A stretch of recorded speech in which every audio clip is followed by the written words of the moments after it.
अयोध्या नगरी उस समय आनंद और उल्लास से सराबोर थी। प्रभु श्री राम का राज्याभिषेक संपन्न हो चुका था और धर्म की विजय का जय घोष चारों दिशाओं में गूंज रहा था। लंका के नरेश विभीषण, जो कुछ समय से प्रभु राम के सानिध्य में थे, अब अपनी राजधानी लौटने की तैयारी कर रहे थे। विदाई के उस भावुक क्षण में श्री राम ने उन्हें अपने स्नेह और विश्वास के प्रतीक के रूप में इक्ष्वाकु वंश की परम पूज्य धरोहर भगवान श्री रंगनाथ विष्णु की दिव्य मूर्ति भेंट की, जिसकी आराधना उनके कुल में पीढ़ियों से होती आई थी।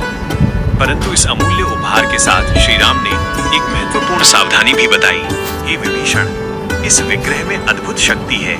इसे जिस स्थान पर एक बार भूमि पर रख दिया जाएगा, ये वहीं सदा के लिए स्थापित हो जाएगी और फिर इसे कोई भी हिला नहीं सकेगा। विभीषण उस दिव्य प्रतिमा को अपने सिर पर धारण कर दक्षिण दिशा की ओर प्रस्थान कर गए। उधर देवलोक में देवताओं के मन में चिंता उत्पन्न हुई। उन्हें भय था कि यदि ये अत्यंत जागृत और शक्तिशाली मूर्ति लंका पहुंच गई तो पृथ्वी पर आध्यात्मिक संतुलन प्रभावित हो सकता है। तब सभी देवताओं ने विघ्नहर्ता भगवान गणेश का स्मरण किया।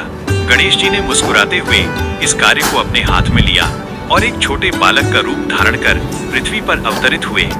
यात्रा करते करते विभीषण कावेरी नदी के तट पर पहुंचे। संध्या का समय था और उन्हें संध्या वंदन हेतु स्नान करना आवश्यक था।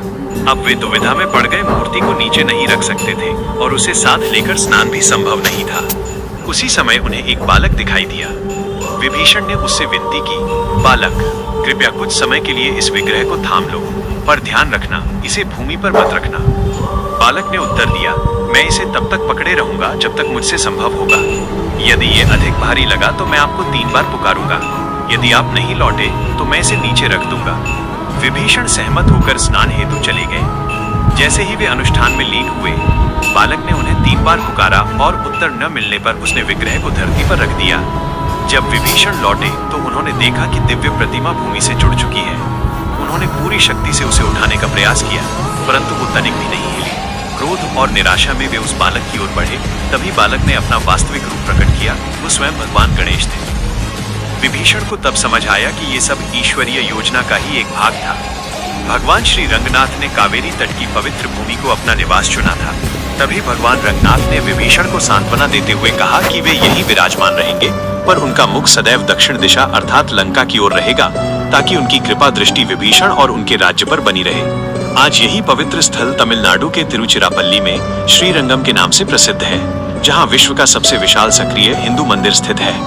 यहाँ भगवान विष्णु शेषनाग की शैया पर विराजमान होकर दक्षिण दिशा की ओर मुख किए भक्तों को दर्शन देते हैं।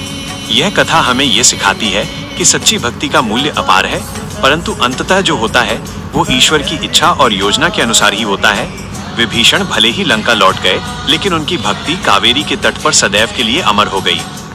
अगर आपको ये वीडियो पसंद आई हो तो लाइक और शेयर करें। धन्यवाद।